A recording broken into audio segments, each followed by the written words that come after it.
ሰላም ፍቅር ጤና ለእናንተ ይሁን ውድ ተመልካቾቻችን፣ ይህ ሰናይ ስፖርት ነው። ለሰዓቱ የተዘጋጁ ስፖርታዊ መረጃዎችን ይዘን ቀርበናል። እስከ ዝግጅታችን ፍጻሜ አብራችሁን ትቆዩ ዘንድ የአክብሮት ግብዣችን ነው። አፍሪካ ዋንጫ በሞሮኮ አስተናጋጅነት እየተካሄደ በሚገኘው 35ኛው የአፍሪካ ዋንጫ በዛሬው ዕለት 4 የምድብ ማጣሪያ ሁለተኛ ጨዋታዎች ይደረጋሉ። ምሽት 5 ሰዓት ላይ በምድብ 3 የተደለደሉት ናይጄሪያና ቱኒዚያ የሚያደርጉት ጨዋታ ይጠበቃል። ቡድኖቹ የምድብ ማጣሪያ መጀመሪያ ጨዋታቸውን በድል መወጣታቸው ይታወሳል። ከዚህ ጨዋታ አስቀድሞ ምሽት 2 ሰዓት ከ30 ላይ በመጀመሪያ የምድብ ጨዋታቸውን ሽንፈት ያስተናገዱት ኡጋንዳና ታንዛኒያ ይገናኛሉ። በምድብ 4 የተደለደሉት ቤኒንና ቦትስዋናን ቀን 9 ሰዓት ተኩል ሲገናኙ፣ ሴኔጋልና ዲሞክራቲክ ሪፐብሊክ ኮንጎም አመሻሽ 12 ሰዓት ላይ ጨዋታቸውን ያደርጋሉ። ትናንት በተካሄደው ጨዋታ ግብጽ ደቡብ አፍሪካን 1-0 ስታሸንፍ፣ አንጎላና ዚምባብዌ 1-1፣ ዛምቢያና ኮሞሮስ 0-0 እንዲሁም አዘጋጇ ሀገር ሞሮኮ እና ማሊ 1-1 በሆነ አቻ ውጤት መለያየታቸው ይታወቃል። ማንቸስተር ዩናይትድ በ18ኛ ሳምንት የእንግሊዝ ፕሪምየር ሊግ ኒውካስትል ዩናይትድን ያስተናገደው ማንቸስተር ዩናይትድ 1-0 አሸንፏል። ፓትሪክ ዶርጉ ብቸኛውን የጨዋታ ግብ አስቆጥሯል። ዴንማርካዊው ተከላካይ ለማንቸስተር ዩናይትድ ያስቆጠረው የመጀመሪያ ግቡ ሆኖ ሲመዘገብ፣ ማንቸስተር ዩናይትድ በውድድር ዓመቱ ግብ ሳይቆጠርበት ሲወጣ ይህ ለሁለተኛ ጊዜ ነው። ከ3 ተከታታይ ጨዋታ በኋላ በኦልትራፎርድ ያሸነፈው ማንቸስተር ዩናይትድ ነጥቡን 29 በማድረስ ደረጃውንም ወደ 5 ከፍ አድርገዋል። ትናንት ማታ የጨዋታው ኮከብ የተባለው የማንቸስተር ዩናይትዱ ተከላካይ አይደን ሄቨን ከጨዋታ በኋላ አስተያየት ሰጥቷል።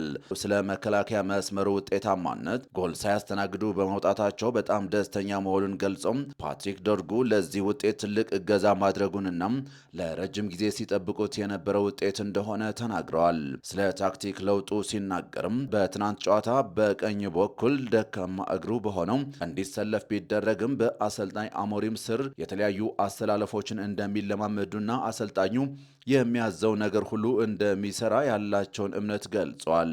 ማንቸስተር ዩናይትድ የአውሮፓ መድረክ እንደሚገባው ገልጾ በቀጣይ ዓመት ወደዚያ ለመመለስ በአራት ውስጥ ለመግባትና እንዲያውም ለዋንጫ ለመፎካከር እንደሚጥሩም ገልጸዋል። አዲስ ኮከብ በኦልትራፎርድ ተወለደ።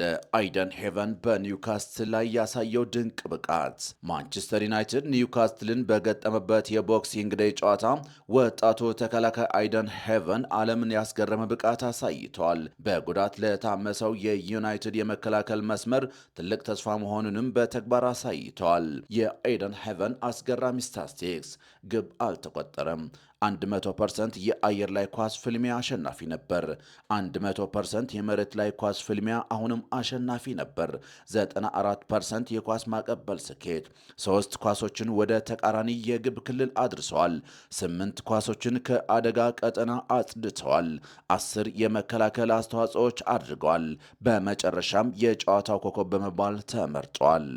በማንቸስተር ዩናይትድ ቤት የታሪክ አጋጣሚ ተፈጥሯል። የቀድሞ የክለቡ ኮከብ ዳረን ፍሌቸር መንትያ ልጆች የሆኑት ታይለር እና ጃክ ፍሌቸር በትናንት ጨዋታ ለመጀመሪያ ጊዜ በፕሪምየር ሊግ ጨዋታ ላይ በዋናው ቡድን ስብስብ ውስጥ በተቀያሪ ወንበር ተቀምጠዋል። ዛሬ የሚደረጉ የእንግሊዝ ፕሪምየር ሊግ ጨዋታዎች። በእንግሊዝ ፕሪምየር ሊግ 18ኛ ሳምንት መርሃ ግብር 7 ጨዋታዎች ዛሬ ይደረጋሉ። ቀን 9 ሰዓት ከ30 ኖቲንግሃም ፎረስት በሊጉ የደረጃ ሰንጠረዥ ሁለተኛ ላይ የተቀመጠውን ማንቸስተር ሲቲ ያስተናግዳል። ምሽት 12 ሰዓት ላይ ደግሞ የሊጉ መሪ አርሴናል በሜዳው ከብራይተን ጋር ሲጫወት፣ ሊቨርፑል በተመሳሳይ ሰዓት በሊጉ ግርጌ ላይ የሚገኘውን ወልቭስን ያስተናግዳል። ብሬንትፎርድ ከበርንማውዝ፣ በርንሌይ ከኤቨርተን እንዲሁም ዌስትሃም ዩናይትድ ከፉልሃም በተመሳሳይ ሰዓት 12 ሰዓት ላይ ይጫወታሉ። ምሽት 2 ሰዓት ከ30 ላይ ቼልሲ በሜዳው ስታንፎርድ ብሪጅ በሊጉ ሶስተኛ ደረጃ ላይ የተቀመጠውን አስቶን ቪላ የሚያስተናግድበት ጨዋታም ይጠበቃል። ክቡራትና ክቡራን ተመልካቾቻችን ለዛሬ የነበሩን መረጃዎች እነዚህን ይመስሉ ነበረ። ስለ አብሮነታችሁ እናመሰግናለን። ሰላም፣ ፍቅር፣ ጤና ለሁሉም